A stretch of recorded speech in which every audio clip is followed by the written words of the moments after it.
In this video, we're going to talk about burns and how best to treat a burns casualty. When you come across a burn, especially as a first aider, it can be a very distressing scene. Panic takes in. What do you do? How do you help? Like all emergencies, as a first aider, when you approach, danger is your utmost importance. You need to make sure that there is no danger and that you're going to be safe so that you're not the casualty. When you approach the patient, you're going to calmly ask the patient to move away from the burning source. If the patient's having difficulty moving away from the burning source, as long as it's safe to do so and you're not going to put yourself in harm's way, remove the patient from the burning source. In some cases, like fires or other burn cases, you may notice a few things on the patient, like smouldering clothes, smoke coming from the shoes. It's very important at the earliest opportunity, guys, if you can take the clothes off the patient and also the shoes. You've got to imagine that there's a thermal heat going on in the trousers and the shoes. We want to prevent any more burning to the patient. It's safe to take off the trousers and take off the shoes. Also to note, and it's very easily forgotten, is any jewellery. Necklaces, watches, earrings, rings, especially on the affected area of the body. Take them off at the earliest possibility. One, it's metal, it's going to attract the heat, it's going to become very, very hot.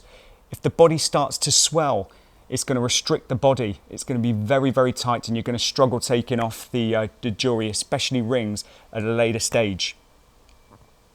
Check your doctor ABC. Make sure that the patient's as stable as they can be. It's very important to reassess the doctor ABCs as much as you can. So when you get to the end, everything's okay. Start again, Dr. ABC. How do we treat the burn? So for any burn, safe to say, we use water. You can use any sources of water. You can use bottled water, you can get a basin of water, or you can use a tap. Or if your company is invested in a burn shower, then you can use a burn shower. Please note that any water you're using, make sure that it's clean and it's not contaminated, as we need to prevent infection. The gold standard of cooling down the patient's burn is between 15 to 20 minutes. We do this with cool water. We want to avoid having freezing temperatures, as this may cause hypothermia and can also damage the burn area of the skin. So please make sure you check the water to make sure it's cool as well. The only addition to running water is if it was a chemical on the body. Then you could cool the water or cool the injury with the cool water for up to an hour. It's important that we act fast. If we act fast, we can protect the patient's skin. But how do we protect the skin once we've washed it? Do we use bandages? Do we use towels? What can we use? The answer to this, guys, is cling film. Now, I'm not saying wrap the arm in cling film. I'm not saying that at all. What we need to do is nice thin layers of cling film, just over the top and over the bottom. The reason why we use cling film is that we want to protect the actual burn from infection. We want it to be gentle on the skin. You've got to remember that the skin is going to be very, very delicate and we don't want it to rip up. So we're just going to layer the cling film on top.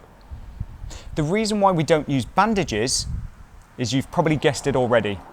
Number one, we can't always guarantee that there's no debris or dust or anything that can get into the actual wound itself, causing an infection. But more importantly, once you've wrapped the bandage around, it's going to stick to the wound, stick to the burn. So when you start to take off the dressing, it may well take layers of the skin, causing a lot of pain, a lot of damage to the actual layers of the skin. So please, whatever you do, don't use bandages.